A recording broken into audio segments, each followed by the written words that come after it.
اعوذ باللہ من الشیطان الرجیم، بسم اللہ الرحمن الرحیم۔ نہج البلاغہ، خطبہ نمبر 112۔ اس خطبے میں حضرت علی علیہ السلام ارشاد فرماتے ہیں کہ تمام حمد اس اللہ کے لیے ہے کہ جو حمد کا پیوند نعمتوں سے اور نعمتوں کا سلسلہ شکر سے ملانے والا ہے۔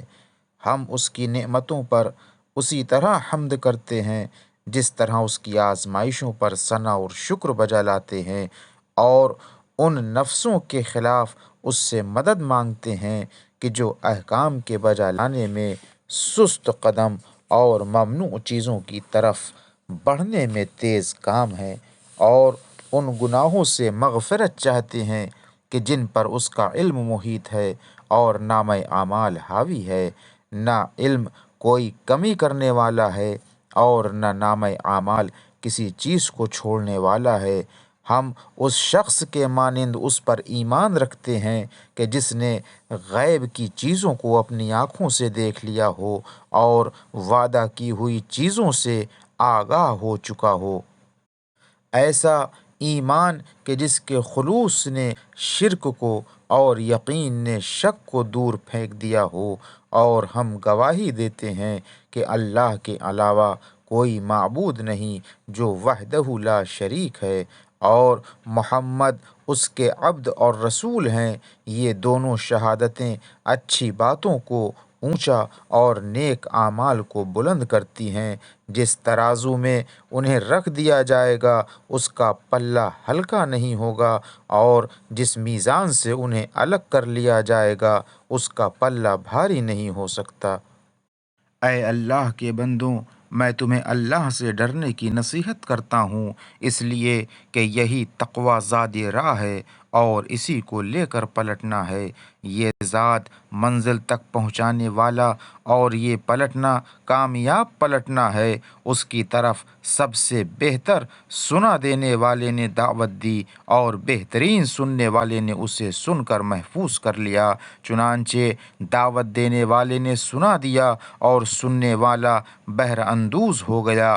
اللہ کے بندوں، تقوی ہی نے اللہ کے دوستوں کو منہیات سے بچایا ہے اور ان کے دلوں میں خوف پیدا کیا ہے، یہاں تک کہ ان کی راتیں جاگتے اور تپتی ہوئی دوپہر پیاس میں گزر جاتی ہیں، اور اس تعب و کلفت کے عوض راحت دائمی اور اس پیاس کے بدلے میں تسنیم و کوثر سے سیرابی حاصل کرتے ہیں۔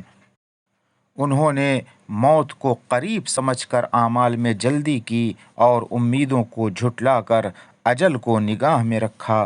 پھر یہ دنیا تو فنا اور مشقت، تغیر اور عبرت کی جگہ ہے۔ چنانچہ فنا کرنے کی صورت یہ ہے کہ زمانہ اپنی کمان کا چلہ چڑھائے ہوئے ہے جس کے تیر خطا نہیں کرتے اور نہ اس کے زخموں کا کوئی مداوع ہو سکتا ہے۔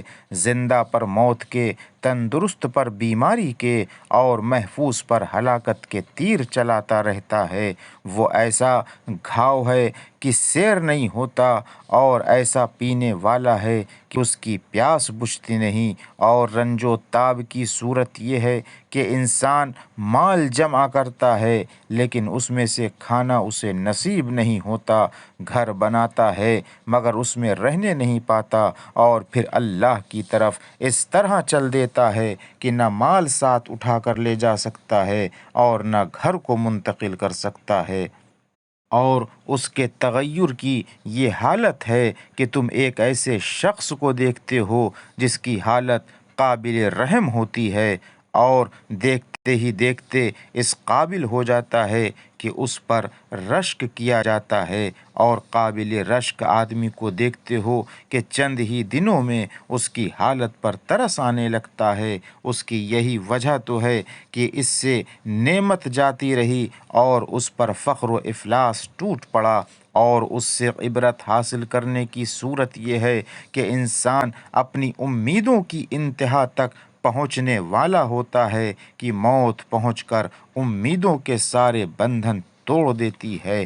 اس طرح یہ امیدیں بر آتی ہیں اور نہ امیدیں باندھنے والا ہی باقی چھوڑا جاتا ہے۔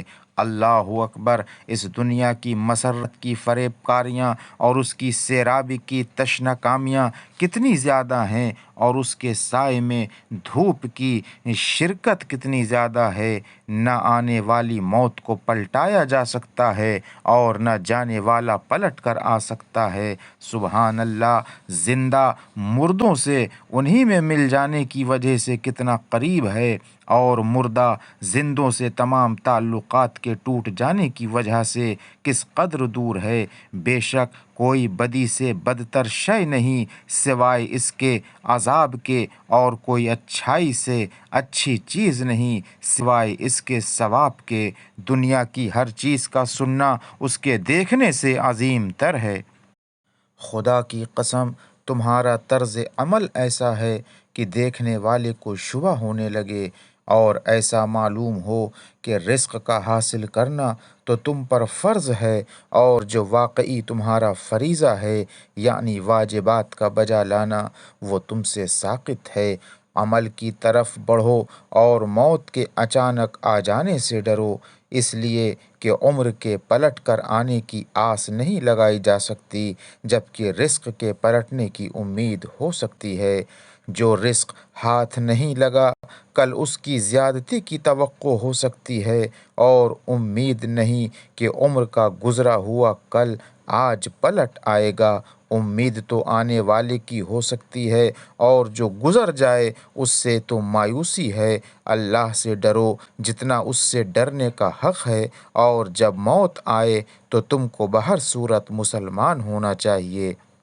وآخر دعوانا ان الحمد للہ رب العالمین۔